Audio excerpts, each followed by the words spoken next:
औज़ु बिल्लाहि मिनश शैतानिर रजीम बिस्मिल्लाहिर रहमानिर रहीम।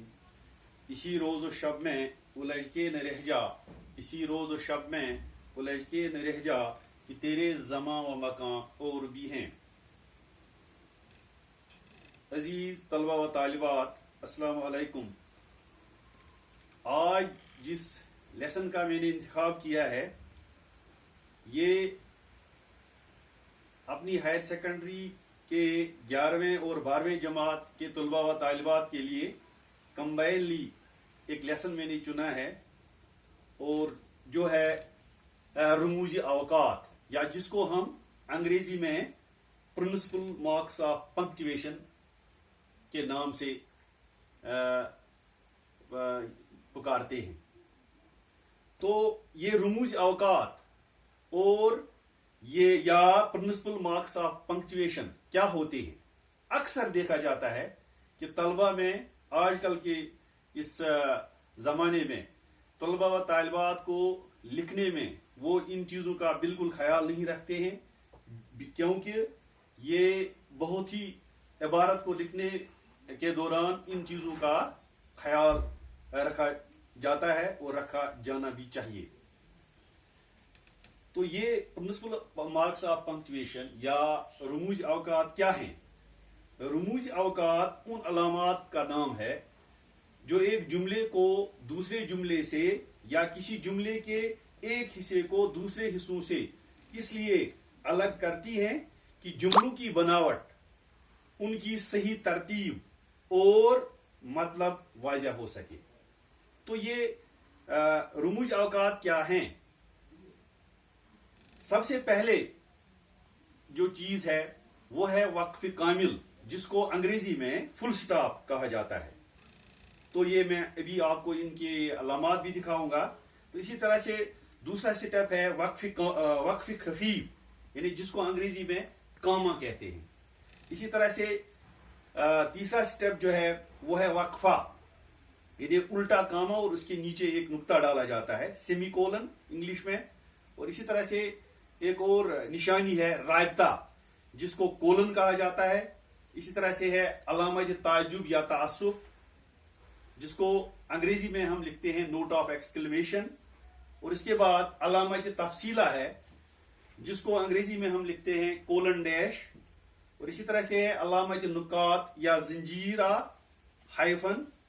और फिर हम इस्तेमाल करते हैं कौसैन का, उर्दू में हम उनको कौसैन लिखते हैं और इंग्लिश में उनको हम ब्रैकेट्स लिखते हैं।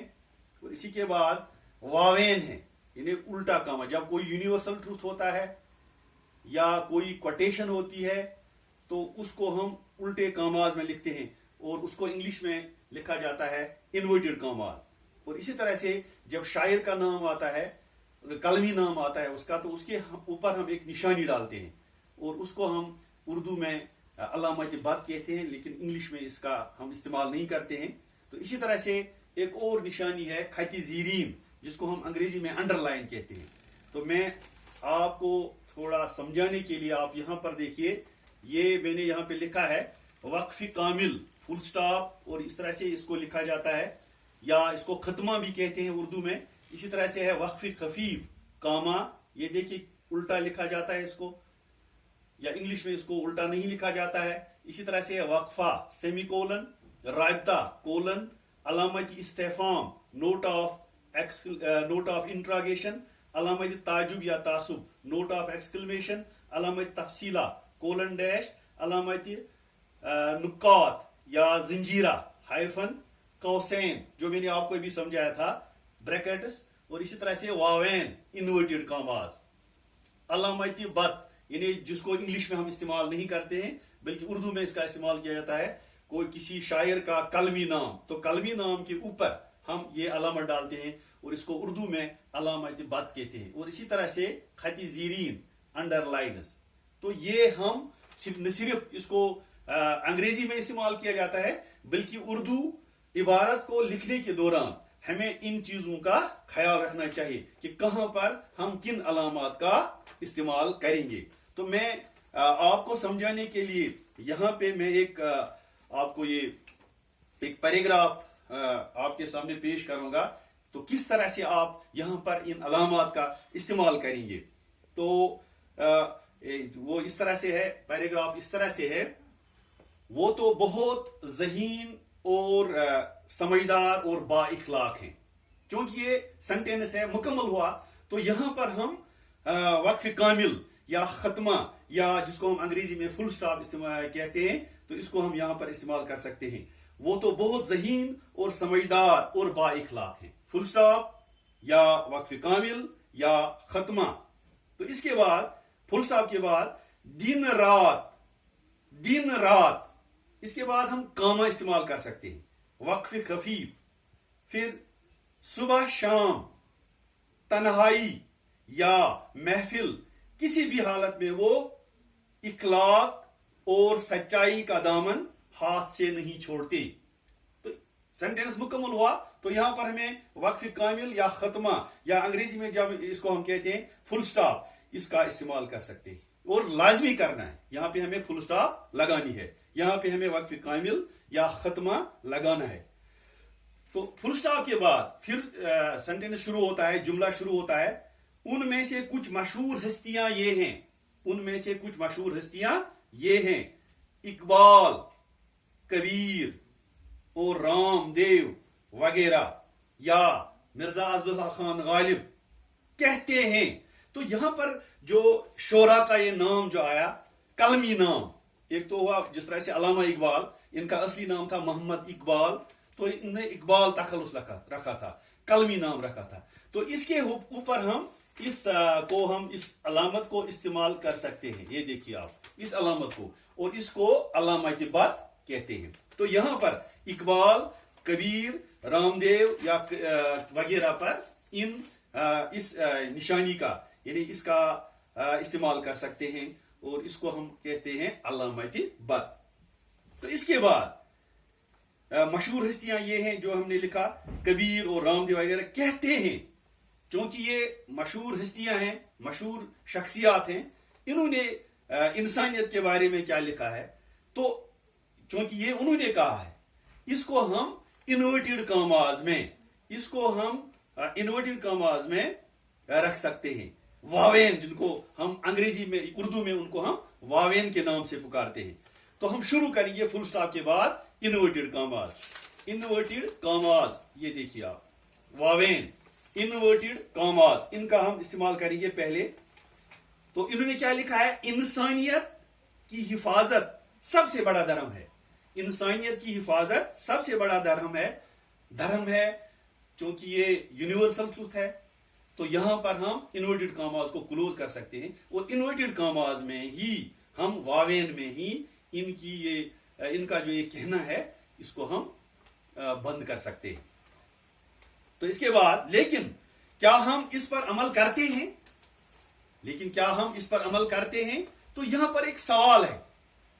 سوال انہوں نے کیا، یا ہم کرتے ہیں سوال، کیا ہم اس پر عمل کرتے ہیں، یہ سوال ہے. تو یہاں پر ہمیں علامت استعمال کرنی ہے، علامت استفہام، یا اس کو انگریزی میں نوٹ آف انٹراگیشن کہتے ہیں. تو یہ ہم نوٹ آف انٹراگیشن جو ہے، یہ ہم کس طرح سے لکھتے ہیں، یہ آپ کو معلوم ہوگا اس طرح سے اردو میں. اور جب ہم اردو عبارت لکھیں گے تو یہ لیفٹ میں آئے گا، اور جب ہم انگلش میں عبارت لکھتے ہیں، لیفٹ سے لکھتے ہیں. تو جب ہم نوٹ آف انٹراگیشن استعمال کریں گے، یا اس کو ہم لکھتے ہیں علامت استفہام، تو ہم رائٹ میں دائیں طرف ہم اس کو یہ لکھ سکتے ہیں. تو جب ہم اردو میں عبارت لکھتے ہیں تو نوٹ آف انٹراگیشن یا علامت استفہام کو ہم لیفٹ میں ڈال سکتے ہیں. تو یہاں پر ہم لکھیں گے لیکن کیا ہم اس پر عمل کرتے ہیں، تو یہاں پر نوٹ آف انٹراگیشن آئے گا، علامت استفہام آئے گا. تو اس کے بعد افسوس، صد افسوس، آج کل ہم شیطان کے پاس یہ آئے گا وقف خفیف، کم آئے گا، جس پر خدا کی لعنت ہوتی ہے. یعنی شیطان آیا نا، تو یہاں پہ ہمیں رکنا ہے، ایک وقف خفیف کا استعمال کرنا ہے، کاما کا استعمال کرنا ہے، اور اس کے بعد لکھنا ہے جس پر خدا کی لعنت ہوتی ہے. تو یہاں پر بھی ہمیں کاما کا استعمال کرنا ہے، وقف خفیف کا استعمال کرنا ہے کہ مرید ہو گئے ہیں.